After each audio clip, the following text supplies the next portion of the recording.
Hello guys. तो मैं वंश कथुरिया स्वागत करता हूं आप लोगों के अपने यूट्यूब चैनल पर जिसका नाम है वीकेस केमिस्ट्री।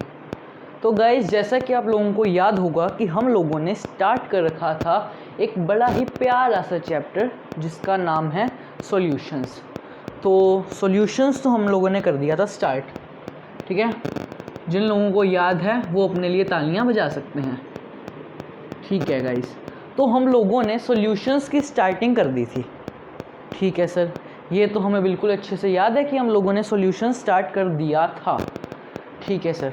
सॉल्यूशंस हमने स्टार्ट कर दिया था और हमने इसके 4 लेक्चर्स पूरे हो चुके हैं और आज बारी है इसके लेक्चर नंबर 5 की। 4 लेक्चर्स जो पिछले बीते होप सो आप लोगों ने वो देख लिए होंगे। तो उन 4 लेक्चर्स में हम लोगों ने सिर्फ और सिर्फ कंसंट्रेशन टर्म्स के बारे में ही पढ़ा था।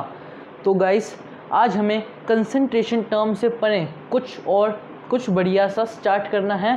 तो बिना वक्त ज़ाया करते हुए I welcome all of you to the beautiful सा चैनल जिसका नाम है वीकेस केमिस्ट्री। और जुट जाइए क्योंकि अब वीडियो स्टार्ट मतलब सोल्यूबिलिटी के अब का हमारा नेक्स्ट टॉपिक है सोल्यूबिलिटी, जिसके बारे में हम पढ़ने अभी जा रहे हैं। तो गेट रेडी। तो गाइस, जैसा कि आप लोगों को सोल्यूबिलिटी का मतलब पता ही होगा। देखिए गाइस, आज मैं बिल्कुल बेसिक ही करवाने जा रहा हूँ। सोल्यूबिलिटी का जिसे मतलब पता है, वेरी गुड। देखो, सोल्यूबिलिटी का बेसिक मतलब क्या है? कोई चीज़ किसमें कितनी सोल्यूबल है। मान लो आपको किसी भी सब्सटेंस की सोल्यूबिलिटी निकालनी है कि वो उसके अंदर कितने अच्छे से घुल सकता है। सिंपल। इससे मैं प्योर इंग्लिश वाली डेफिनेशन में लिखूं, प्योर इंग्लिश वाली डेफिनेशन अगर मैं इसकी लिखूं तो वो क्या है, तो वो देख लीजिए। Solubility of a substance is defined as the maximum amount of the substance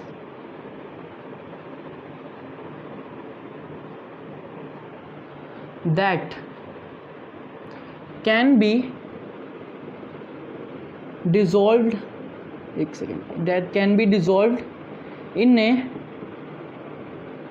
specified amount of solvent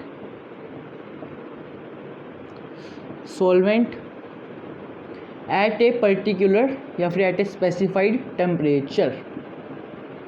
मतलब किसी भी सब्सटेंस की हमें सोल्यूबिलिटी डिफ़ाइन करनी हो तो कैसे डिफ़ाइन करेंगे वो मैंने लिखा है, ठीक है। सोल्यूबिलिटी की अब जिन बच्चों को डेफिनेशन पसंद है उन लोगों के लिए सोल्यूबिलिटी किसी भी सब्सटेंस की हम कैसे डिफ़ाइन कर सकते हैं कि maximum amount of that substance, कि मतलब उस सब्सटेंस, वो जो हमारा सब्सटेंस है वो मैक्सिमम कितना डिज़ोल्व हो सकता है किसी भी पर्टिकुलर सॉल्वेंट में और किसी पर्टिकुलर टेम्परेचर में, ठीक है। किसी पर्टिकुलर, मोटी बात, किसी पर्टिकुलर सॉल्वेंट में और टेम्परेचर, किसी कोई हमारे पास कोई पर्टिकुलर है टेम्परेचर, उसके अंदर मैक्सिमम कितना वो सब्सटेंस डिज़ोल्व हो सकता है, उससे हम कहते हैं सोल्यूबिलिटी। तो अभी सोल्यूबिलिटी का बेसिक मीनिंग तो होप सो आप लोग समझ ही गए होंगे, ठीक है। मैं ये आशा करता हूँ कि आप लोग समझ गए होंगे। समझ गए तो जी बहुत अच्छी बात है। तो जिनको ये नोट करनी है वो नोट कर लो, ठीक है।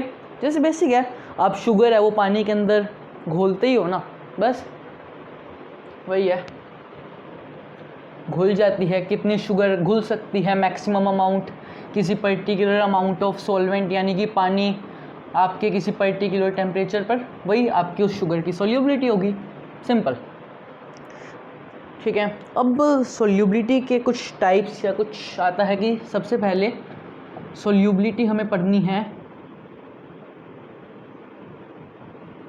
Solid in liquid.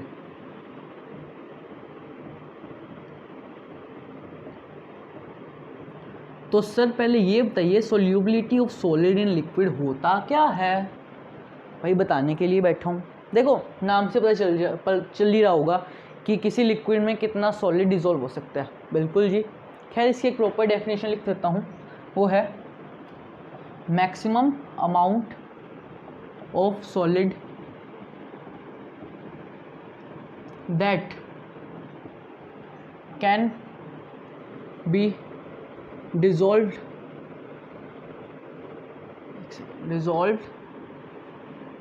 in 100 gram liquid to form a saturated solution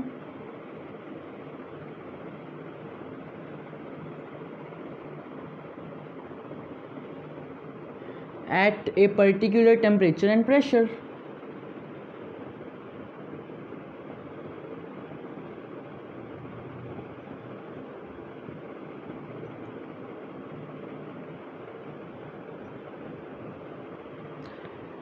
ठीक है सर जी, हमें ये तो कुछ समझ आई बात, आपने क्या बताना चाहा solubility of solid in liquid में क्या बताना चाहा सर, हमें वो थोड़ा बहुत समझ आया, एक बार फिर बता दीजिए।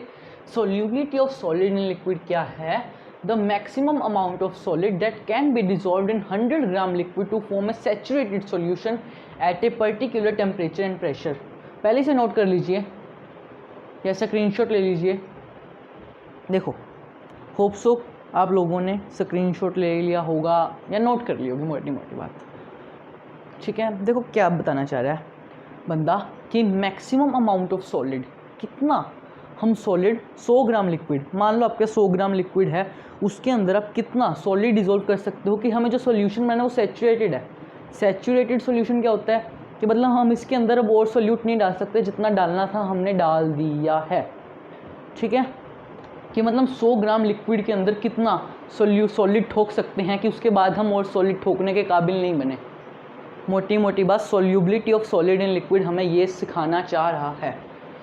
ठीक है जी सर, ये तो हम समझ गए कि भाई हमारे पास, सर ने हमें समझाया है कि हमारे पास कोई 100 ग्राम लिक्विड है, हमें कोई भी सॉलिड है हमारे पास, वो हम है उसके अंदर 100 ग्राम लिक्विड के अंदर कितना हम ठूस सकते हैं मैक्सिमम, बस वही उस ठूसने की क्षमता को ही हम कहते हैं सोल्यूबिलिटी। ठीक है सर जी, ये तो हम अच्छे से समझ गए solubility of solid in liquid. ठीक है, और ये बात किसी पर्टिकुलर टेम्परेचर या प्रेशर पे है, क्योंकि आपको पता है सैचुरेटेड सॉल्यूशन है कि भाई वही है कि हमने कितना मैक्सिमम अमाउंट ऑफ सॉल्यूटेड उसके अंदर डिज़ोल्व कर दिया है, अब हम और डिज़ोल्व नहीं कर सकते उस पर्टिकुलर टेम्परेचर और प्रेशर पर। हो सकता है कि हम टेम्परेचर बढ़ाने से और ज़्यादा हम लोग, या फिर टेम्परेचर कोई भी चेंज करने से हम हो सकता है और भी सॉलिड डिज़ोल्व कर सकें, ऐसा बिल्कुल पॉसिबल है। वो कैसे उसका कुछ इफ़ेक्ट होता है वही अभी हमें पढ़ना है। ठीक है, तो होप सो आप लोग ये बात अच्छे से समझ गए होंगे। ठीक है सर जी, ये तो हम समझ गए। ठीक है सर, हम सोल्यूबिलिटी तो अच्छे से समझ गए। ठीक है, आपने बताया कि किसी पर्टिकुलर टेम्परेचर प्रेशर पर, बट अब हम बात करते हैं फैक्टर्स अफेक्टिंग सोल्यूबिलिटी, कि भाई जैसे बताया कि किसी टेम्परेचर को चेंज करने से भी सोल्यूबिलिटी पर इफेक्ट पड़ता है, तो वो क्या फैक्टर्स हैं वही हमें जानने हैं। कुछ फैक्टर्स हैं, याद रख लेना, factors affecting solubility of solid in liquid.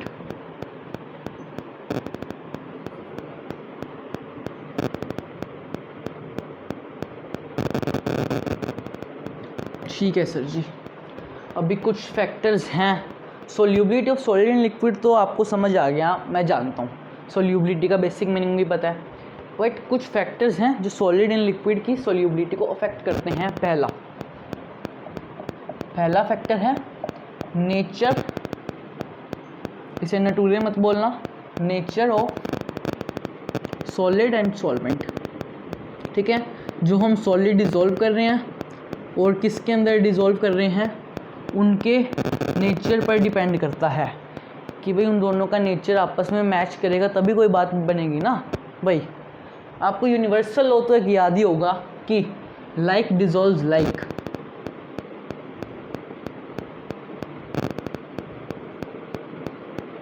ठीक है, बस ये बात याद रखो, आप लोगों को अच्छा लगेगा। ये क्या कहता है कि मान लो कोई हमारे पास सॉलिड है, वो है पोलर, और सॉल्वेंट है वो भी है पोलर, तो वो दोनों ही आपस में डिज़ोल्व होंगे। ठीक है सर, ठीक है, यानी कि polar solids are dissolved in only polar solvents। अच्छा सर, लाइक डिजोल्व लाइक, ये तो यूनिवर्सल है। मतलब क्या कि जो उनसे कोई पोलर सब्सटेंस है वो किसी पोलर सॉल्वेंट के अंदर ही डिजोल्व होगा। पोलर सॉलिड्स या फिर पोलर सॉल्यूट या कुछ भी polar solids are dissolve only in polar solvent. ठीक है सर जी। और ऐसा ही सेम केस आता है नॉन पोलर के साथ भी, कि भाई अगर आप यहाँ पर लिख लो नॉन पोलर सॉलिड या फिर नॉन पोलर सोल्यूट लिख लो, that is also good. Non polar solute are dissolved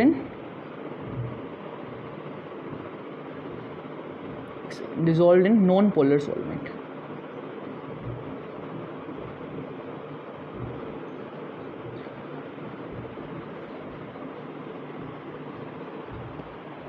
ठीक है सर, हमें ये तो समझ आ गया। पोलर और नॉन पोलर का मीनिंग मेरे ख्याल से सभी बच्चों को पता होगा। जिन्हें नहीं पता थोड़ा बहुत बता दूं। देखो, पोलर वही जिनकी डाइपोल मोमेंट नॉन ज़ीरो होती है, और नॉन पोलर जिनकी डाइपोल मोमेंट ज़ीरो होती है। ठीक है, जैसे जो उनसे कोई पोलर सॉलिड्स होते हैं उनके ऊपर कुछ थोड़ा बहुत प्लस माइनस कुछ पोल से बनते हैं ना, वो होते हैं हमारे पोलर सॉलिड्स। और नॉन पोलर समझ ही गए होंगे आप। ठीक है, जिनकी डाइपोल मोमेंट ज़ीरो वो नॉन पोलर। ठीक है, जिनके ऊपर आसपास कोई भी पार्शियल पॉजिटिव या पॉजिटिव नेगेटिव चार्ज का कुछ ज़्यादा नहीं बनते, वो है हमारे पास नॉन पोलर। ठीक है, वो जिनके ऊपर बनते हैं, जैसे बन जाते हैं ना ऊपर partial positive partial negative charge, वो होते हैं हमारे नॉन पोलर।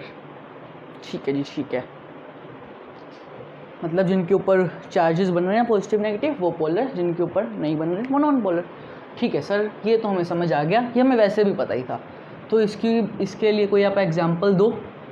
बिल्कुल दूंगा, जैसे कि sugar in water. Sir sugar in water कैसे? अरे भाई, शुगर पोलर, वाटर भी पोलर। और इसका एग्जांपल I2 इन CCl4। ठीक है जी, ठीक है सर, ये हमें समझ में आ गया। देखो गाइस, कोई भी कोवेलेंट कंपाउंड्स जो होते हैं वो पानी के अंदर डिज़ोल्व पता कब हो पाते हैं? बताओ। जब वो उसके साथ हाइड्रोजन बॉन्डिंग कर लेते हैं।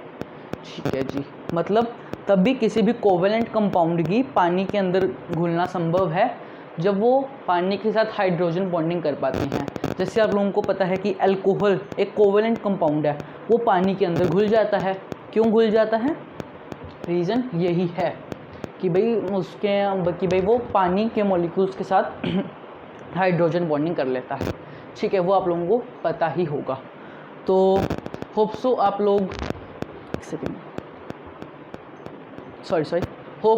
लोग nature of solid and solvent के इस फैक्टर को समझ गए होंगे। इसे नोट कर लीजिए प्लीज़, या स्क्रीनशॉट ले लीजिए।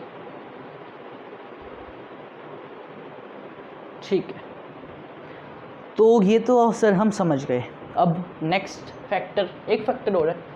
ठीक है, वो है इफेक्ट ऑफ टेम्परेचर।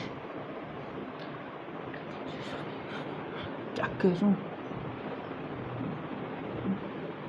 ठीक है, तो फैक्टर है दूसरा हमारा effect of liquid, sorry effect of temperature, temperature. देखो, दो तरह के केसेस होते हैं, पहला केस और दूसरा केस। समझ आ गई? क्या बात है सर, चलो बताता हूँ। पहला केस ये है टेम्परेचर के में ही, इफ डिसोल्यूशन इज एंडोथर्मिक।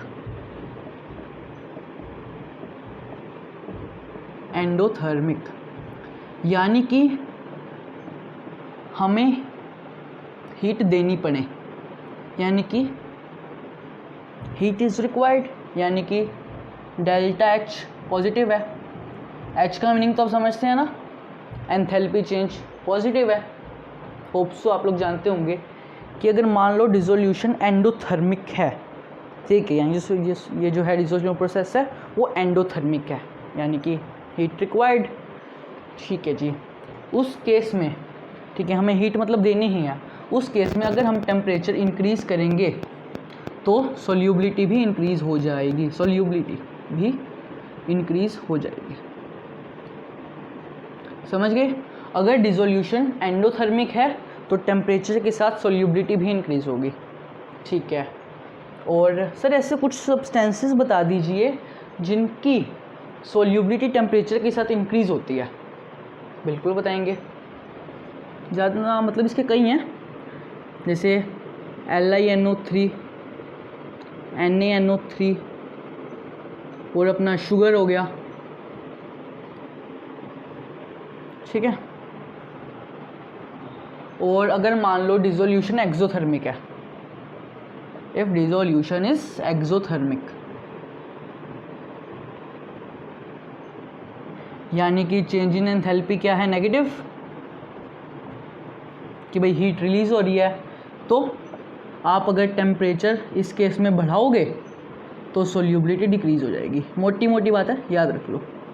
ये नहीं कि टेम्परेचर बढ़ाओगे तो सोल्यूबिलिटी, मतलब इसमें सोल्यूबिलिटी डिक्रीज़ होगी, मतलब ये बात नहीं है कि अगर आप टेम्परेचर बढ़ाओगे तो किसी सब्सटेंस की सोल्यूबिलिटी इंक्रीज़ ही होगी, ठीक है। अगर मान लो वो प्रोसेस हमारे डिसोल्यूशन का एक्सोथर्मिक है, ठीक है, तो एक्सोथर्मिक प्रोसेस में टेम्परेचर बढ़ाने से सोल्यूबिलिटी घटती है। समझ गए? इसके भी हैं एग्जाम्पल, एक एग्जाम्पल बता देता हूँ, Li2CO3, ठीक है सर, हमें समझ में आ गया, ठीक है।